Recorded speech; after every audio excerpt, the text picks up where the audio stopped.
The biscuit maker Britannia is set to post its Q4FY21 numbers. And before I take you through the numbers, let's just talk about how the biscuit consumption has changed. So the biscuit consumption has declined from a peak, and that we observed in April to June quarter, obviously because that time we'd seen a lot of pantry stocking coming in-home consumption was at an all-time high types.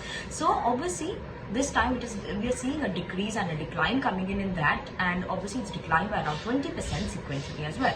However, FY19 levels of consumption still seem to be at par, is what some of the reports are also suggesting. Now, when you talk about the pre-COVID eating habits, which comprised of 55% was home and 45% was out of home consumption. So that is something that we should keep in mind also as well. Now, post-COVID in-home consumption and in-home salience obviously have seen a increase, and 75% was in-home consumption, and packaged foods also went up by 25%. So currently it has come back to normal levels, but there has been a drop in consumption of biscuits. But now, as we are seeing the second wave coming in, maybe we could see an increase coming in. So that is something that we are going to be keeping an eye out for from Britannia in terms of the numbers and commentary coming in for the consumption trend especially. So now going through the numbers, revenue is expected to grow by around 8.7% and come in at 3,115 crores, while the profits are expected to jump by 14% and come in at 425 crore rupees.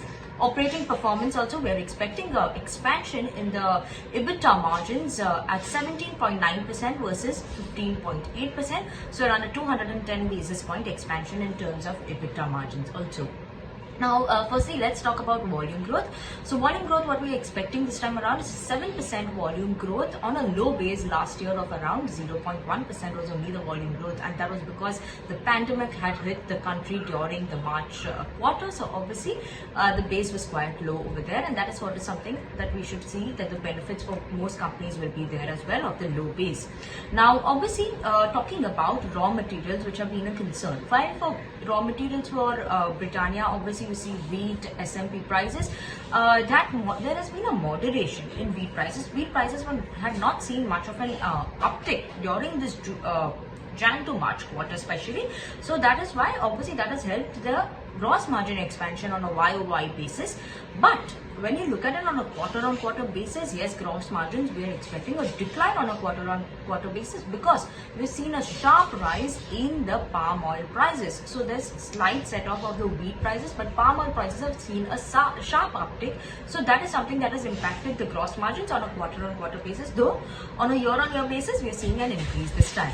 Now, overall, obviously the cost-saving measures are also something that will drive the EBITDA margins, and that's why an expansion in the EBITDA margins is what we're expecting on a year-on-year basis. Other than that, the profits of the company, the low tax rates that were in the base quarter is something that we're seeing seeing the profits also growth aided by that as well.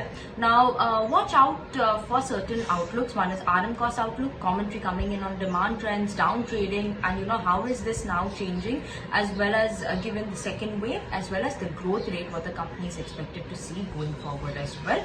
So all in all, a decent set of numbers from Britannia. Mainly watch out for the commentary coming in from the management as well.